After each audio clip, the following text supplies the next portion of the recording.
রাসূল সাল্লাল্লাহু আলাইহি ওয়াসাল্লাম বলতেছেন, ধ্বংস হচ্ছে সেই ব্যক্তির জন্য যে রমজানটাকে পাইলো কিন্তু নিজের গুনাহটাকে মাফ করাইতে পারল না। আপনি রমজানটাকে পাইলেন, নিজের গুনাহটাকে মাফ করাইতে পারলেন না। আল্লাহ রাসূল সাল্লাল্লাহু আলাইহি ওয়াসাল্লাম বলতেছেন, এই হতভাগার মতো হতভাগা দুনিয়ার মধ্যে আর কোনো বান্দা বা আমার কোনো উম্মত নাই। কারণ এত পূর্ণ একটা ফজিলতপূর্ণ একটা রমজানুল মুবারকের মধ্যে আপনি যদি নিজের গুনাহটাকে মাফ করাইতে না পারেন, আপনি যদি আপনার যতগুলো যা কিছু প্রয়োজন, আপনার রিজিকের প্রয়োজন, আপনার কিসের প্রয়োজন, এগুলো যদি রবের সামনে পেশ করে যদি এগুলো কবুল করাইতে না পারেন, তো আপনার চেয়ে হতভাগা দুনিয়ার মধ্যে আর কেউ নেই। এই জন্য রাসূল সাল্লাল্লাহু আলাইহি ওয়াসাল্লাম বলছেন, তোমার ধ্বংস হোক, কারণ তুমি রমজান পেয়েও রমজানটাকে কাজে লাগাইতে পারলেন না। আজকে আপনি অনেক মানুষ দেখবেন রমজানের মধ্যে রোজা রাখে না। কেন ভাই? রোজা রাখলে সমস্যা কি? আপনি সারাদিন বিড়ি সিগারেট খেয়ে পার করে দিতে পারেন, আর রমজানুল মুবারক আসলে রবের জন্য, রবকে খুশি করার্থে আপনি একটা দিন রোজা রাখতে পারেন না।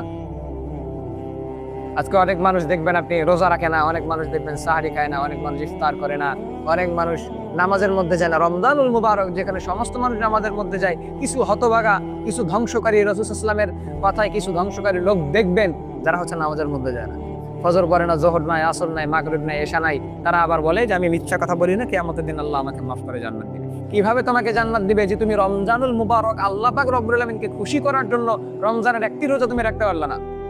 আল্লাহকে খুশি করার জন্য ফজরের নামাজ তুমি আদায় করতে পারলা না। আল্লাহকে খুশি করার জন্য 20 রাকাত তারাবি দাঁড়িয়ে পড়তে পারলা না। আল্লাহকে খুশি করার জন্য তুমি যারা নামাজের মধ্যে যাচ্ছে তাদেরকে নিয়ে কটু কথা করতেছো।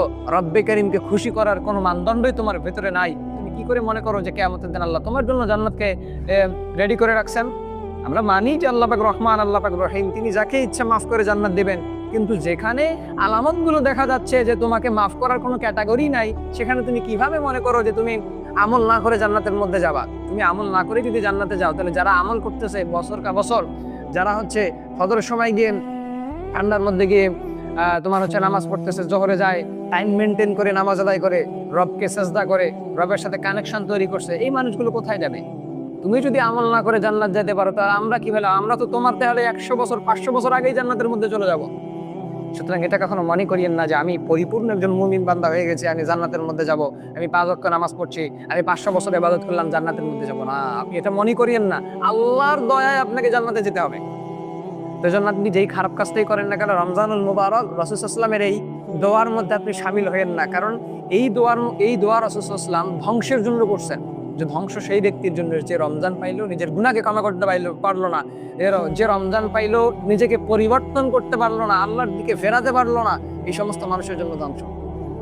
এজন্য সময় আছে এখনো, আপনি ফিরেন, এখনো তওবা করেন, এখনো আল্লাহর কাছে মাফ চান, এখনো আল্লাহ পাক আপনার কথা শুনবেন, এখনো আল্লাহ পাক আপনাকে মাফ করবেন, আপনাকে